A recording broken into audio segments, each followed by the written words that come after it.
London और Dubai में जो रियल एस्टेट के रेट्स हैं, प्रॉपर्टी के रेट बढ़ जाते हैं क्योंकि कहते हैं कि वहीं पे सारा पैसा जाता है।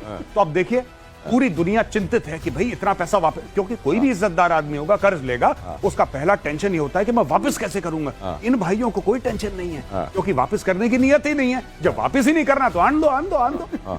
इनको कोई फर्क नहीं पड़ता, कर्ज जितना -10 में आप जाओ उतना ही -20 में चले जाओ या -30 में और आगे चले जाओ। उसके बाद कोई आर्थिक सर्वेक्षण पेश कर देगा और कहेगा कि आज तक के सर से ऊंचे कर्ज में है, तो पहले वाला कौन सा लौटा दिया जो अब लौटा दोगे।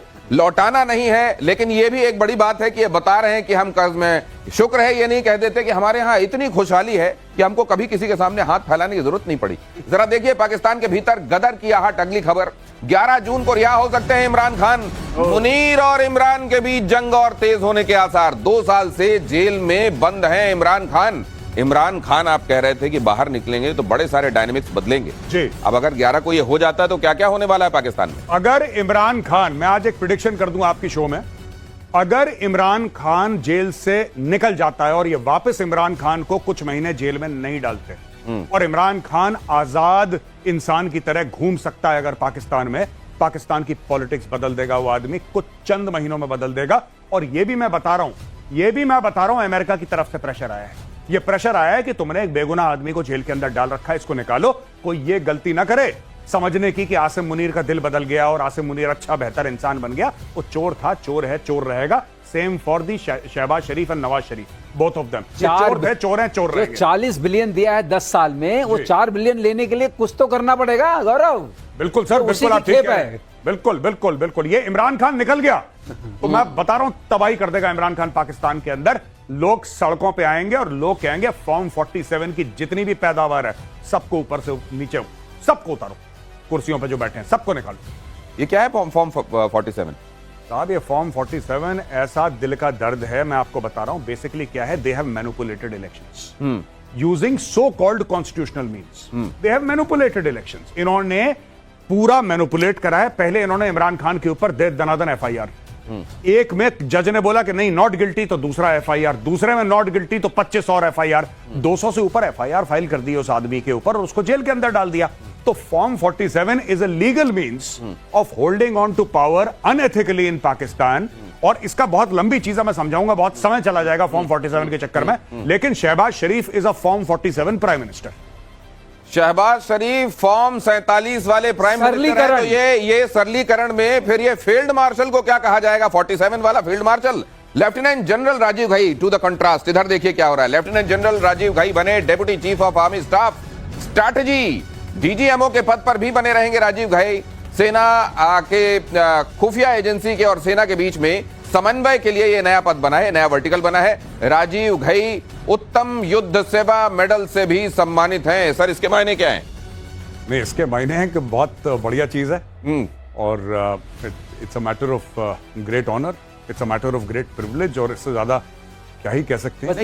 ये वर्टिकल नया क्रिएटेड है? नहीं, deputy chief stratcom is a old this thing. ये इनफैक्ट जो जनरल शर्मा थे वो DCOS स्ट्रैट हुआ करते थे, फिर वो नॉर्दर्न आर्मी कमांडर अभी बन गए हैं जनरल प्रतीक शर्मा, तो ही वाज देयर ओनली। तो क्या खुफिया एजेंसियों और सेना के बीच में समन्वय इनका मुख्य काम है? बहुत काम है। It's a very very critical, बहुत क्रूशियल, बड़ी जिसको कहते हैं कि बहुत एक सेंसिटिव अपॉइंटमेंट है। और काफी it also is it's also, उसके कई सारे हैं, वो क्लॉज के साथ काम करते हैं जो थिंक टैंक है, 10 किस्म की। DGMO साहब ने पहली बार में फोन नहीं उठाया था पाकिस्तान का, बोल दिया था कि बिजी हैं बता दो। जी। दूसरी बार में उठाया था कि अच्छा ठीक है देखते हैं जी। अब क्या फोन उठाएंगे? नहीं उठाएंगे? अब तो बिल्कुल नहीं उठाएंगे। अब तो बिजी हैं, थोड़ा ज्यादा बिजी रहेंगे ना, अब थोड़ा मुश्किल होगा। अब थोड़ा ज्यादा बिजी। और ये बता रहा है, देखिए ऑपरेशन सिंदूर के दौरान हमारे जो मुख्य चेहरे थे, हमारे जो मुख्य किरदार थे, उनका प्रमोशन ये बता रहा है कि भारत ने ऑपरेशन सिंदूर में क्या हासिल किया है और आने वाले दिनों में, क्योंकि ऑपरेशन ऑनगोइंग है, और क्या क्या होने वाला है। जैसे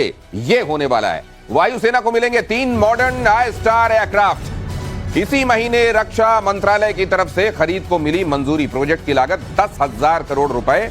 अब तक अमेरिका, ब्रिटेन, इजराइल के पास ये एयरक्राफ्ट है और ये असल में एक तरीके से समझ लीजिए दुश्मन की टेरिटरी का अंदाजा लगाने वाला, टोह लेने वाला, जासूसी करने वाला और वो महत्वपूर्ण सूचनाएं जो भारतीय वायुसेना को, भारतीय सेना को चाहिए वो देने वाला, ये एक तरीके से उड़ता हुआ हमारा इंटेलिजेंस का अड्डा होगा और ये 3 मिलने वाले। देखिए ऐसा है जैसे अवैक्स होता है, हम जानते हैं air bone, early warning and command control centre, वो एयरबोर्न मतलब वो आई इन द स्काई टाइप जिसको आप सरलीकरण में बोलते हैं। ये क्या करता है, वो आई इन द स्काई तो है, ये ग्राउंड सिचुएशन को भी बताता है।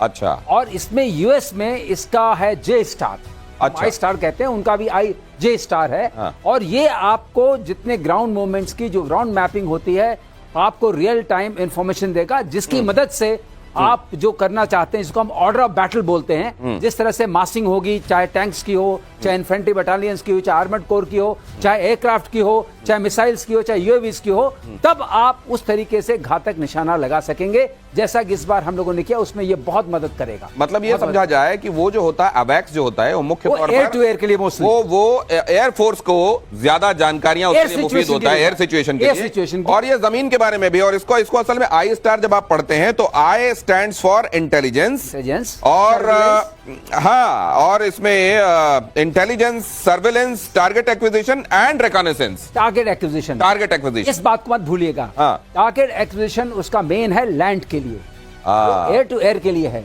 तो ये जो एस्पेक्ट इसका है, जैसे मान लीजिए हम अब जाके दोबारा जो बचे हुए 12 हैं खबर दे रहे हैं उनको। अगर आप इसको समझा भी दें सर इसमें कि ये इसमें क्या क्या ऐसा लगा होगा।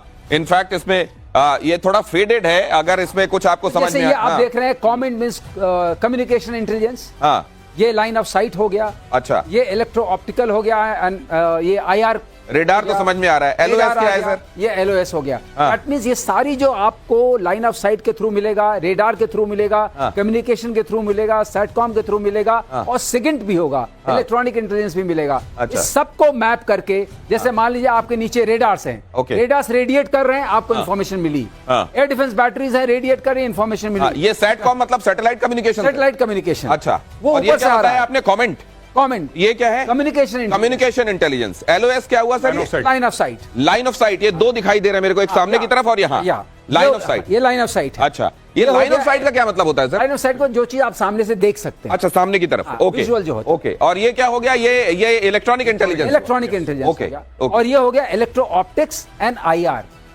इंफ्रारेड। ओके, ये इन तमाम जगह, ये समझ लीजिए अलग अलग तरीके की आंखें हैं। हाँ। ये अलग अलग तरीके की आंखें जो न सिर्फ आसमान में देख पाएंगी बल्कि जमीन में देखकर ये कहां कैसे फॉर्मेशंस हैं, हमको क्या कदम उठाने चाहिए, उस हिसाब से हमको टारगेटिंग के लिए बहुत इंपॉर्टेंट इंफॉर्मेशन। गौरव बताइए। एक और चीज मैं बताना चाहता हूं कि ये स्टैंड ऑफ डिस्टेंस पे उड़ेगा। इसको पाकिस्तानी या चाइनीज एयर स्पेस के अंदर घुसने की जरूरत नहीं है। कई 100 किलोमीटर या भारत के अंदर उड़ेगा स्टैंड ऑफ डिस्टेंस पे, कि इसको मिसाइल न मार सके। सही कह रहे हैं गौरव, आउट रेंज होगा। सर ये मतलब अपनी टेरिटरी में भी हमारी अपनी, जैसे आजकल ज्यादातर तो अपनी टेरिटरी में उठकर काम का हो जाता है, उसमें भी वो दूरी जहां तक कोई मिसाइल ना है वो है स्टैंड ऑफ। हाँ, और स्टैंड ऑफ। और दूसरी चीज है, इसकी पूरी जो बॉडी है एक्चुअल एयरक्राफ्ट या तो ये बॉम्बार्डियर से ले रहे हैं या ये बोइंग से ले रहे हैं, लेकिन उसके अंदर पूरा जो इलेक्ट्रॉनिक्स और सर्वेलेंस जिसके लिए माना जाता है, जो इसको हथियार बनाता है, एक तो जहाज है, जो इसको वेपन इन द सेंस कि जो इसको मिलिट्री यूज का बनाता है, वो सारा का सारा टेक्नोलॉजी प्रोप्राइटरी DRDO की है, बाहर से। इसकी जो आंखें आप देख रहे हैं ना, जो महत्वपूर्ण आंखें हैं, वो DRDO ने एक तरीके से बनाई है। बस उसका जो आप बॉडी जो आप देख रहे हैं वो बोइंग या बॉम्बार्डियर से लिया जाएगा। ठीक कह रहा हूं? जी बिल्कुल, जी बिल्कुल। दिनेश, एक बात बहुत आप दोबारा दर्शकों को बताइए, जो उन्होंने बात बताई बहुत महत्वपूर्ण है, क्योंकि ये जो टेक्नोलॉजी है, ये थ्रेशोल्ड टेक्नोलॉजी है, मतलब top of the rack technology है। ये किसी के पास नहीं है। ये वो टेक्नोलॉजी है जो किसी के यूएस के पास हो सकती है, जो यूएस के पास शायद हो सकती है। अच्छा, हमने जे स्टार बताया, तो मतलब कम से कम हमारे आसपास जो दुश्मन है उनके आसपास 4-5 जो देश हैं उन्हीं के पास है और किसी के पास नहीं। चलिए अगली खबर बताता हूं। भविष्य के युद्ध को देखते हुए बड़ी कामयाबी, AI एनेबल्ड नेगेव LMG का परीक्षण, शत्रुओं को पहचान कर खुद फायर करेगी ये गन। देहरादून की BSS मटेरियल ने किया इसका टेस्ट, भारतीय सेना के साथ मिलकर किया गया इसका। अच्छा, तो अब AI बंदूकों में भी आ जाएगी? पता नहीं इन लोगों ने क्या करा है, ये तो मैं I read this news and I was very surprised. इसमें क्या है कि जैसे नेगेव है, Negev is an Israeli platform. अच्छा, ठीक है। तो ये तो मुझे, एक मिनट, ये तो मुझे MMG दिख रही है जितना मैं देख। नेगेव, इसको क्या प्लीज आप यहाँ बिग वॉल पे डालें, इसको थोड़ा और करीब से दिखाएं तो मेजर साहब को इसको देखने समझने में आसानी होगी। नेगेव, अच्छा हाँ, ये अलग है। This is not the MMG, ये अलग है। तो इसमें basically what they have done is इसके अंदर एआई का इस्तेमाल करके इसी तरीके से टारगेट एक्विजिशन होगा जिसमें ये पहचानेगा। अच्छा। और रिमोटली आपको मैं आपको बता देता हूं, कुछ साल पहले इजराइल ने ऐसा ऑपरेशन ईरान में करा था जहां पे एक वेपन पड़ा हुआ था और उसके साथ सॉफ्टवेयर के साथ इंटीग्रेट करके एक ईरानियन न्यूक्लियर साइंटिस्ट को उड़ा दिया था। Oh my God। और उसको मारने वाला कोई था नहीं वहां पे, वो अपने आप उसने बटन दबाया, इजराइल में बैठे यहां पे ठाठा। अच्छा, तो ये तो जैसी दिखाई दे रही है, इसमें कोई चलाने वाला होगा नहीं मेरे ख्याल से। जो चला रहा होगा वो कहीं दूर बैठा हुआ होगा, ये लगी हुई होगी वहां। मुझे लगता है if they are saying AI, I think that is the idea। अभी जो मैं देख रहा हूं, देखिए इसमें ये कारतूस के खोखे नीचे गिरते हुए दिखाई दे रहे हैं और चलता हुआ दिखाई दे रहा है, कोई आदमी नहीं दिखाई दे रहा है। इसका मतलब ये ऐसे ही चलेगी। दिनेश एक बैकग्राउंड में दे सकता हूं। हाँ। साउथ कोरियंस ने ऐसा ही लगाया है, उसको रोबो सेंट्री बोलते हैं। वो robo sentry, robo sentry, robot से। अच्छा। रोबो सेंट्री हाँ। वन। वो क्या करता है, उसके अंदर बहुत डिबेट भी उठी थी कि वो देखता है, समझता है, सोचता है, मारता है। ओके। आपका ऊडा लूप है। और मार देता अपने आप। अच्छा। ये वहां लगा हुआ है, उनके जो एरिया जिसको बोलते हैं buffer zone between north Korea and south Korea, वहां ऐसा लगा हुआ है। अगर हमने ये लगा दिया, वो बहुत सक्सेसफुल एक्सपेरिमेंट है। एयर मार्शल श्रीवास्तव बार बार ये कहते हैं कि वो दिन जो पहले कॉन्टैक्ट वॉर होता था, जहां कुश्तियां लड़ी जाती थी, अब दूर दूर से क्या हो सकता है उसका वाला जमाना है। और यहीं पर इंटेलिजेंस का असल में एक तरीके से टेक्नोलॉजी का रोल है, और ये यहां पर रोल दिखाई दे रहा है। देखिए अपने आप चला करेगी शायद। ये इस गन के बारे में और इंफॉर्मेशन आना बाकी है, लेकिन नेगेव का ये एआई वर्जन। अगली खबर, पुतिन का यूक्रेन पर अब तक का सबसे बड़ा हमला। रूस के 500 ड्रोन और मिसाइल हमलों से कई शहरों में तबाही। यूक्रेन ने दावा किया कि उसने रूस के 277 ड्रोन और 19 मिसाइलों को मार गिराया है। तो ये देखिए, अपनी कुर्सी बचाने के लिए ज़ेलेंस्की यहां पर क्या करके आए रूस में, और अब रूस की तबाही जो बर्पा हो रही है पूरे यूक्रेन में, उसके लिए ये तस्वीरें आपके सामने हैं। और जिम्मेदार कौन है वो आप अंदाजा लगा सकते हैं। पुतिन के हमले से नेटो देश पोलैंड में डर। अगली खबर फ्लैश कीजिए। पुतिन के हमले से नेटो देश पोलैंड में डर। पोलैंड ने बॉर्डर पर भेजे फाइटर जेट्स। पोलैंड के सहयोगी देशों ने भी उड़ान भरी। पोलैंड को भी धमकाता रहता है रूस। यूक्रेन का पड़ोसी और सहयोगी है पोलैंड। असल में सिर्फ इनको क्यों, पूरे यूरोप, बाल्टिक कंट्रीज, क्योंकि ये कहा है अमेरिका तो अपनी सुरक्षा कर लेगा, रूस ने कहा है, लेकिन यूरोप तेरा क्या होगा? कालिया। ये जो पूछा है सवाल, ये यूरोप का सीधा संदेश है कि चाय से ज्यादा केटली गर्म हो रही है, और ये ठीक नहीं है। भाई मैं तो कह रहा हूं काफी समय से कि ये बहुत अच्छा मौका है। 5% जीडीपी का ये डिफेंस पे लगा रहे हैं। Indian company should go to Europe immediately. जितने भी वेपन मैन्युफैक्चरिंग इंडियन कंपनीज है, प्राइवेट कंपनीज, वहां पे तंबू गाड़ दो, डेरा लगा दो और माल बेचो। क्योंकि आज जो पोलैंड को डर है, ये सारी की सारी यूरोपियन कंट्रीज को डर है, और उनके पास वो मैन्युफैक्चरिंग कैपेबिलिटी है ही नहीं। बहुत शानदार हथियार बनाता है Europe, by the way, they make beautiful weapons, but जिस स्केल और जिस स्पीड के साथ बनाना है, they do not have that industrial complex. वो भारत के पास है, रशिया से खरीद नहीं सकते। अमेरिका करते करते करते करते जब तक लड़ाई खत्म हो जाएगी तब तक देगा। चाइना से ले नहीं सकते, प्राइमरी थ्रेट दो ही हैं। अब कौन बचा जिससे हथियार ले सकते हैं? India should go ahead. जाओ, इनको ए टैक्स दो, इनको जो देना है दो, बेचो माल। ये पुतिन करेगा इनके साथ, देख लेना।